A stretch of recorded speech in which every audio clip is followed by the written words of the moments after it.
Analog summing or in the box mixing? Which one sounds better? Let's find out. Blessons did it. What's up, fam? It's your boy Blessons back with another video. I'm a producer and mixing engineer out of the Dallas-Fort Worth area, and today I want to shed some light, do some little comparison tests on in the box mixing versus analog summing. All right. Now, for those of you that are not familiar with analog summing, it's basically taking your mix in the box and routing it outboard, right, into an analog summer, right, gives it that analog feel, and then taking it back into the box. Okay. As to in the box, everything is done in the box. You don't need any kind of outboard gear. Okay. So what I'm going to do is obviously I'm going to let you hear the differences. We're going to talk about the differences, but then I'm going to let you know some things that I encountered to prepare for if you decide that you're going to be making the move to analog summing, and also some things that I didn't consider that you should consider before you make the leap. All right. So let's take a look at what I have here. Now you'll notice here, this is my 2-buzz chain, right? Anytime I'm mixing, I always do a in the box mix and analog summing. It just keeps my ear fresh. Okay. So what I have here is what we're going to be focused on is these two tracks right here. The one that says IDB sub, hence in the box sub, right? And then we have LT pre. What I use is a Dangerous 2-bus LT. This is the entry level analog summing box that Dangerous Music does make. Okay. So without further ado, what I'm going to do is I'm going to go ahead and play this track. And then I'm going to unmute each one. That way you can hear the difference. All right. I'll play it for a pretty good amount and then we'll talk about it. And then I'll play it again for you so you can kind of zone in on what I'm, explaining to you. All right. So here we go.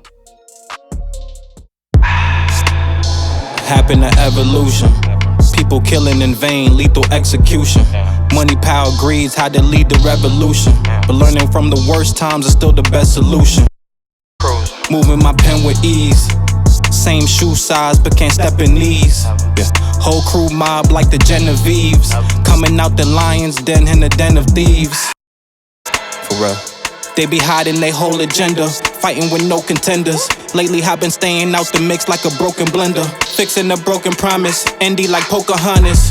Uh-oh, pardon me, I'm just keeping the score. Paying out like I'm sweeping the floor.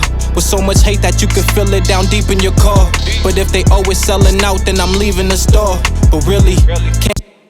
All right, so that's enough of this mix. This is actually a mix that I'm working on for the homie FL Loud. He has a new project coming out soon entitled Faithful. And this song is called Pricey, which probably will be the lead single off of it. And we're just finishing it up here. So what did we hear? When I listen back to this, the first thing that comes to mind here with the analog summing is everything sounds more round. It sounds more put together, right?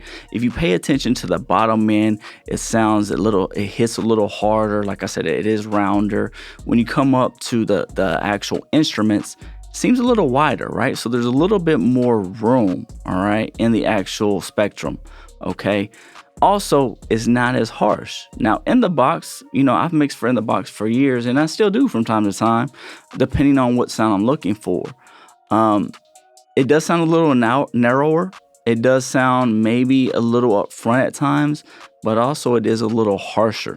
Okay, so let's go ahead and listen back, kind of pay attention to the low end, the instruments, and then the vocals as I'm playing it back this time. All right, let's go. Happen to evolution. People killing in vain, lethal execution. Money, power, greeds had to lead the revolution. But learning from the worst times is still the best solution. Moving my pen with ease. Same shoe size, but can't step in knees. Yeah. Whole crew mob like the Genevieves. Coming out the lion's den in the den of thieves. They be hiding they whole agenda, fighting with no contenders. Lately I've been staying out the mix like a broken blender. Fixing a broken promise, Indy like Pocahontas. Uh-oh, pardon me, I'm just keeping the score.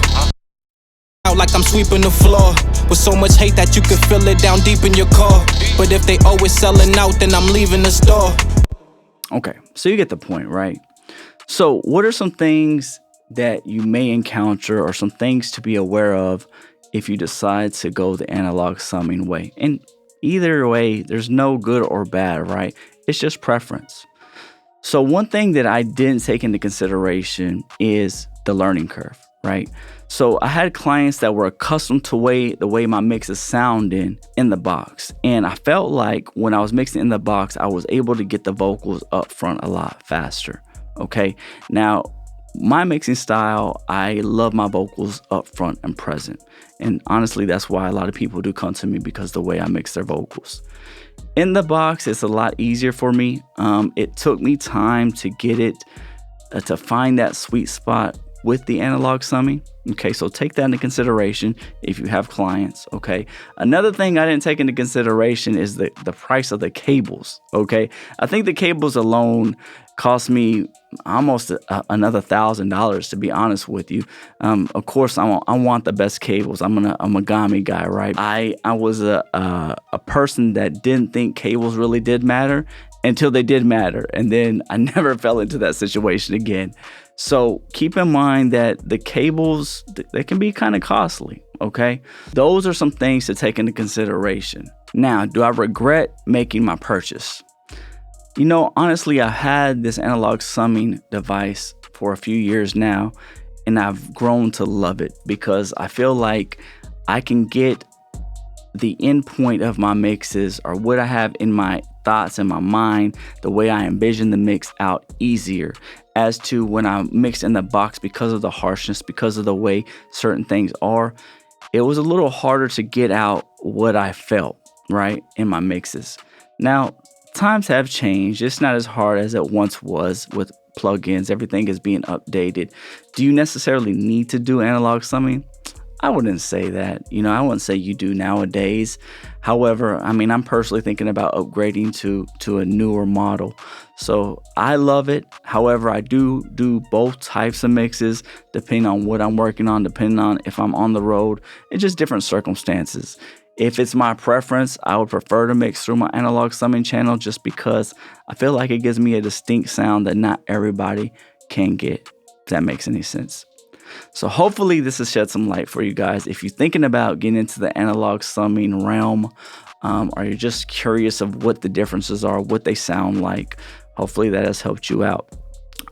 Leave me a comment below. Let me know if you are currently using analog summing. Let me know what device you're using it and what's your experience with it, okay?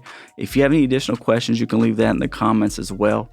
If you're just getting started mixing, you're needing help, I did drop my How I Start Every Mix mini course.